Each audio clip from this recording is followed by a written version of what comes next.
This episode is for the parents who are exhausted. Trust me, I know you are. Not from lack of sleep, although that too, but exhausted from the constant negotiation, the pushback, the child who doesn't ask permission, doesn't check in, doesn't warn you before they're already done the thing, the child who seems to have been born knowing exactly what they want to do and genuinely cannot understand why the world keeps asking them to wait. You've probably been told your child has a behavioral problem, a defiance problem, an authority problem, something like that. But I'm going to offer you a completely different frame. You might be raising a manifestor.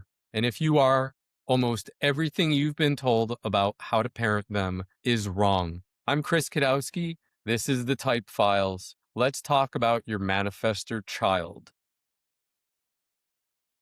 Manifestors are roughly 9% of the population, and they are the only type that is purely designed to initiate. Every other type responds, waits, reflects. The manifestor moves first. They feel an impulse, deep, directional, undeniable, and their design says go. Not check in, not ask permission, not build consensus.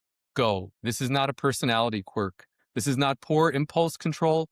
This is the architecture of who they are at the deepest level. The manifestor came into the world to start things, to move energy into motion before anyone else even recognized that something needed to move, to open doors that nobody else knew were there. They are a force, and forces by nature are difficult to contain.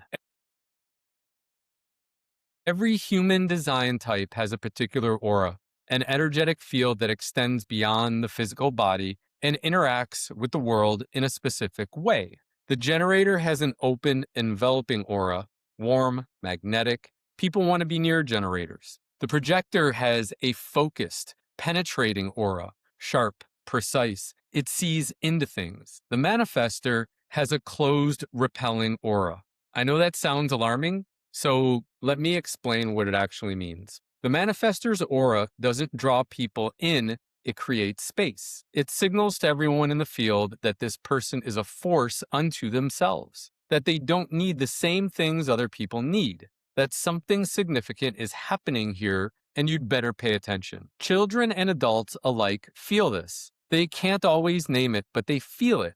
And the response is almost always one of two things, either deep respect or immediate resistance. The people who resist the manifestors are usually trying to control what they instinctively sense cannot be controlled. And that's where most of the conflict in a manifestor child's life begins.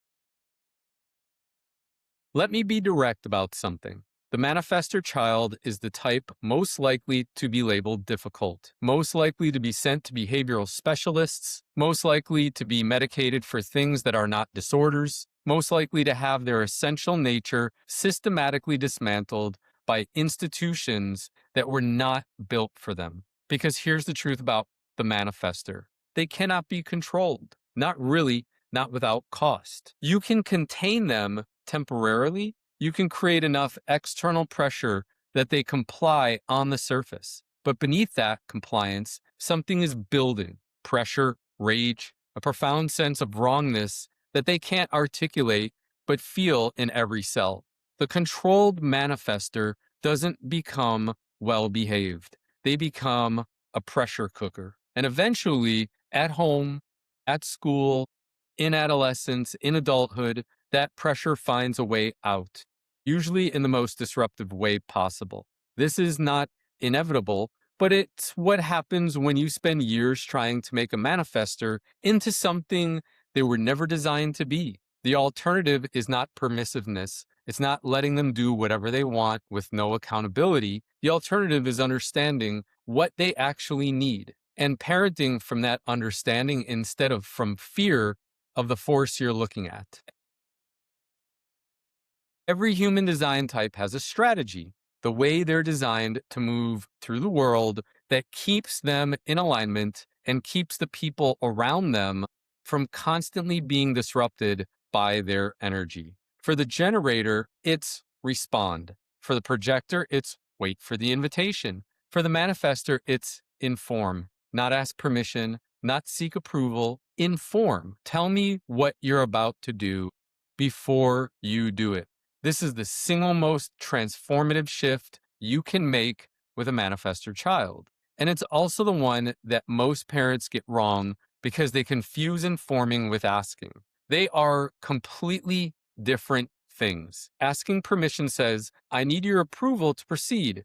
Your yes or your no determines whether I act. Informing says, I'm about to do this. I'm telling you because I respect that my actions affect you, but I am doing it. The manifestor child who learns to inform doesn't lose their power. They learn to move through the world without constantly activating resistance in the people around them. They keep the peace without surrendering the force. And here's what happens on your end when you shift to this model with your manifestor child. Instead of the power struggle, instead of the negotiation that goes nowhere and the anger that fills the room, you get a child who feels respected enough to tell you what they're doing. And that small act of informing opens a channel of trust that changes the entire relationship. I want you to try it. Instead of demanding they ask permission for things that are genuinely within their domain, ask them to tell you first. Watch what shifts. The not self theme of the manifestor is anger,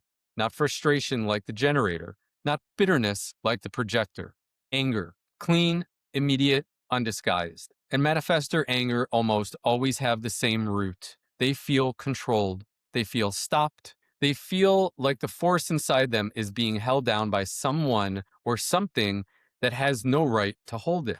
When you see rage in a manifestor child, before you respond to the behavior, ask yourself what happened to their autonomy. Where were they controlled, overridden, or forced to wait for something that felt urgent and alive inside them? The anger is information. It's telling you something about where the design is being violated. I'm not saying the anger gets to run the house. I'm saying if you only address the expression and never address the cause, you will be having the same fight for the next 15 years. I guarantee you. Your manifestor child who has enough autonomy, who has been taught to inform rather than ask, who has enough domain in their life that feels genuinely theirs, doesn't produce that anger at the same frequency or intensity because the pressure isn't building the same way.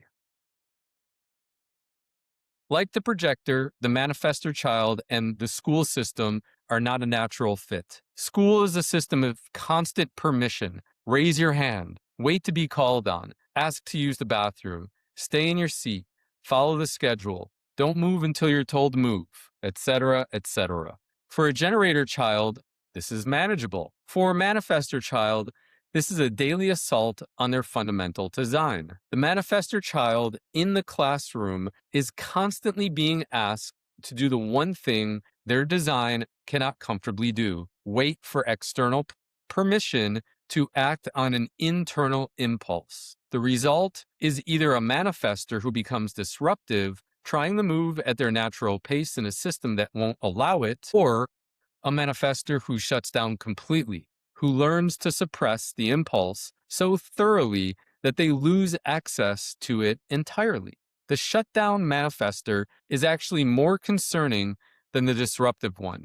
The disruptive child is still fighting for their nature. The shutdown child has stopped fighting. Find the teachers who can give your manifestor child pockets of autonomy within the structure. Small things, choosing the order of tasks, having a project they can drive independently, being given leadership of something real. These aren't accommodations. They're oxygen for your manifestor. I've spent a lot of this episode on the challenges of parenting a manifestor because those challenges are real and most parents are deep in them before they ever find this framework. But I want to end on what the manifestor child actually is when they're seen clearly. They're the ones who start things. Every movement, every company, every revolution, every creative work that changed the world, somewhere at the origin is a manifestor who felt an impulse and moved before anyone else knew it was time to move. The manifestor child who grows up with their power intact, who is taught to inform rather than ask, who is given enough autonomy to trust their own impulse, who is never made to feel that their force was a problem to be solved, becomes the adult who opens doors for everyone around them. They don't just build things, they begin things. They make the first move in rooms full of people waiting for permission to act. They create the opening that everyone else then walks through. That is not a child with a behavior problem. That is a child with a destiny that requires a very particular kind of parenting. You have the chance to give them that. Let me bring this home practically. First, teach, inform, not ask. For things within their domain, their room, their creative projects, their body, their choices about how they spend their own time, ask them to tell you, not ask you. Build the inform habit early. Second, give them real domain. A manifestor needs something that is genuinely theirs, something they can direct, something where their impulse to initiate has a legitimate place to land. It doesn't have to be big. It just has to be real. Third, don't take the anger personally. When the anger comes, and it will, trust me, ask what boundary was just crossed before you respond to the expression of it. Address the cause, not just the behavior. Fourth, never make their force the problem. The world will do this enough. Your job is to be the place where the force is understood as a gift, even when it's inconvenient, especially when it's inconvenient. Fifth, let them lead something. Give them a project, a responsibility, a domain where their initiation energy has room to move. Watch what they do with it. It will tell you everything about who they came here to be.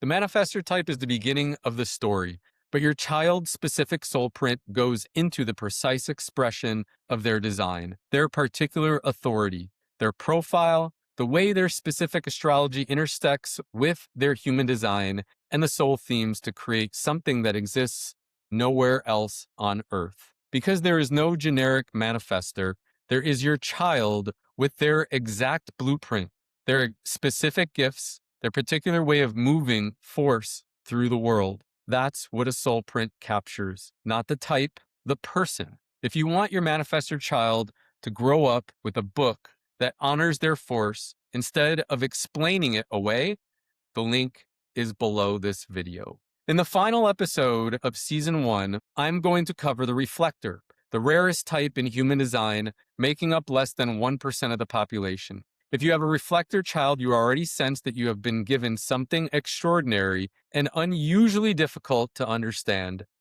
That episode will give you the language you've been looking for. Subscribe so you don't miss it.